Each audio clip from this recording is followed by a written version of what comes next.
ये वीडियो शुरू करने से पहले आपको कॉन्शियसनेस और यूनिवर्स का बेसिक नॉलेज होना ज़रूरी है। और उसको समझने के लिए आपको एनर्जी, फ्रीक्वेंसी और वाइब्रेशन की टर्म में सोचना पड़ेगा। तो मैट्रिक्स क्या है? मैट्रिक्स को समझाया नहीं जा सकता जब तक लोग इसे खुद से ना देख लें। आसान भाषा में कहें तो मैट्रिक्स माइंड कंट्रोल है, उस झूठ की दुनिया का जिसमें अधिकतर लोग जीते हैं। जैसा आपको पता होगा कि आपकी कॉन्शियसनेस आपकी रियलिटी क्रिएट करती है, और उस रियलिटी का परसेप्शन और नज़रिया बनाने के लिए आपकी ब्रेन वॉशिंग की जाती है बचपन से। और पूरे सिविलाइजेशन को माइंड कंट्रोल में रखने के लिए एक पूरा सिस्टम तैयार किया गया है उन लोगों द्वारा।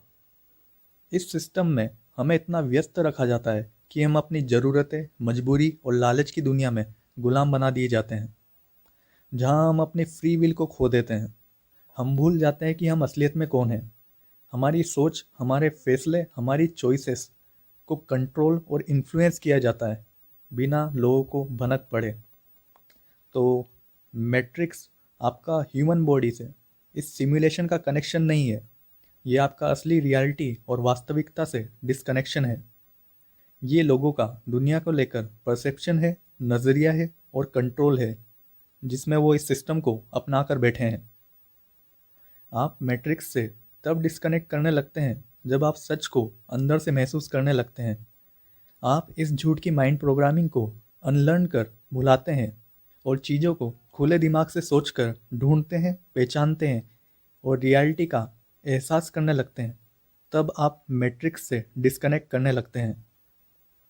जिस तरह अलग अलग कॉन्शियसनेस एक ब्लॉकचेन जैसे कनेक्ट होकर कलेक्टिव कॉन्शियसनेस का फैब्रिक या कहे चादर बनाती है, जो हमारी रियलिटी और टाइमलाइन को इन्फ्लुएंस करती है, जिसमें हर एक की कॉन्शियसनेस उसमें इम्पैक्ट करती है एक रिपल वेव बनाकर। वैसे ही लोगों का कलेक्टिव कॉन्शियसनेस में जो परसेप्शन है, उनका जो दृष्टिकोण है, नज़रिया है, वो एक्सो कॉन्शियसनेस कहलाता है। और ये एक्सो कॉन्शियसनेस ही मैट्रिक्स है। मैट्रिक्स गेटिंग टर्न ऑफ, इसका मतलब है अब लोग उनके माइंड कंट्रोल से बाहर लाए जा रहे हैं। उनकी माइंड प्रोग्रामिंग उनके सामने एक्सपोज की जा रही है। वो अपनी आंखों से इस झूठ की दुनिया को गिरते हुए देख रहे हैं। और अब सच पहचान कर अपनी खुद की फ्री विल यूज़ करने के अलावा उनके पास कोई ऑप्शन नहीं रहेगा, जिससे कलेक्टिव कॉन्शियसनेस में बदलाव होगा। और ये बदलाव मैट्रिक्स को टर्न ऑफ कर हमें ग्रेटेस्ट अवेकनिंग की ओर ले जाएगी और हमारे इस डायमेंशनल स्टेट को भी अपग्रेड कर देगी।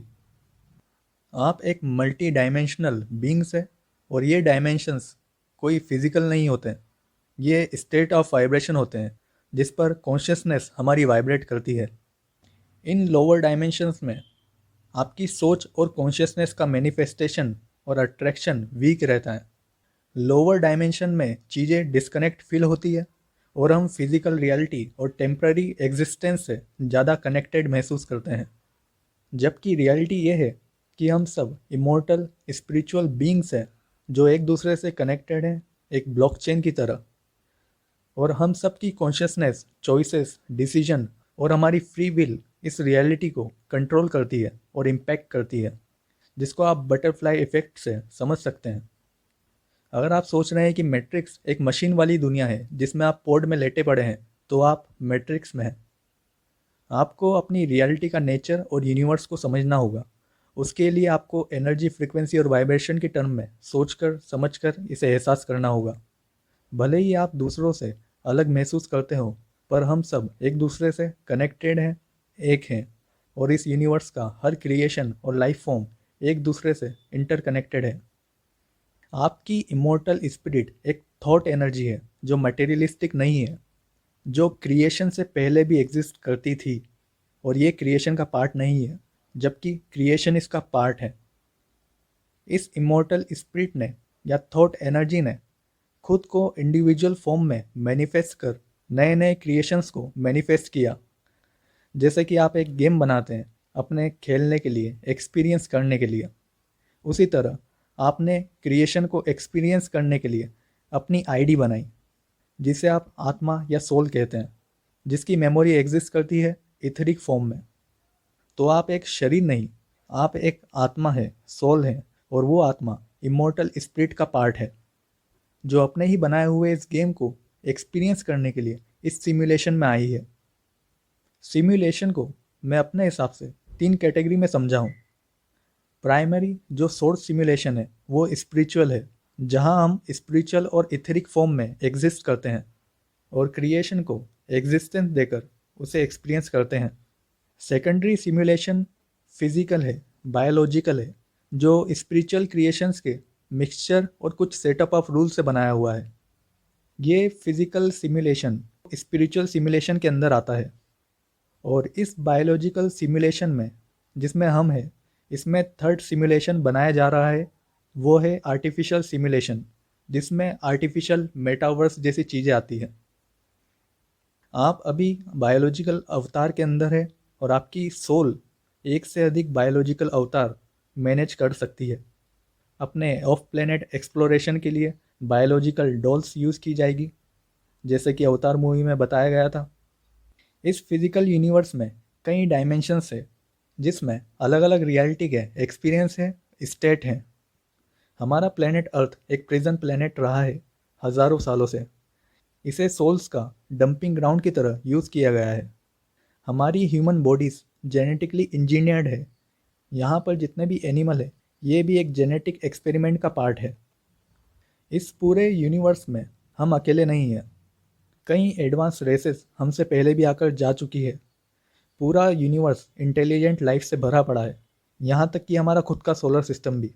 ये इंटेलिजेंट लाइफ फॉर्म की रेसेस कुछ अच्छी हैं और कुछ बुरी हैं।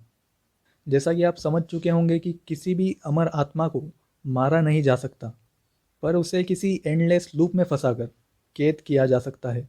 यही है अर्थ की स्टोरी। अर्थ एक सोल डंपिंग ग्राउंड रहा है, जहाँ यूनिवर्स के आसपास से सोल लाकर एक सेल्फ करेक्टिंग लूप की स्पिरिचुअल मैट्रिक्स में ट्रैप किया जाता है। और इसका मिसयूज़ किया गया है कई रेसेस द्वारा, जिन्होंने इसे प्लेग्राउंड बनाकर रख दिया और हमारे लिए एक मैट्रिक्स बनाकर रख दी, जिसमें सोल्स आसानी से इवोल्व नहीं हो पाती। ये सोल केचिंग री इनकारनेशन लूप साइकिल मून से चलाई जाती है, जिसमें अर्थ के चारों ओर एक ईएमएफ सोल केचिंग ग्रिड बनी हुई है।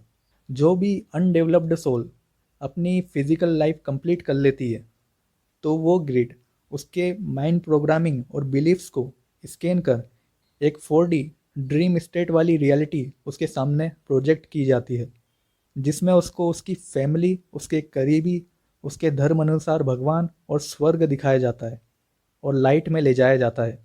जिस लाइट में ले जाने के बाद उसे उसकी लाइफ को अलग पर्सपेक्टिव से, अलग नज़रिए से दिखाकर उसकी गलतियां सुधारने के नाम पर उसे वापस भेजने के लिए उससे फ्री विल कॉन्सेंट लिया जाता है।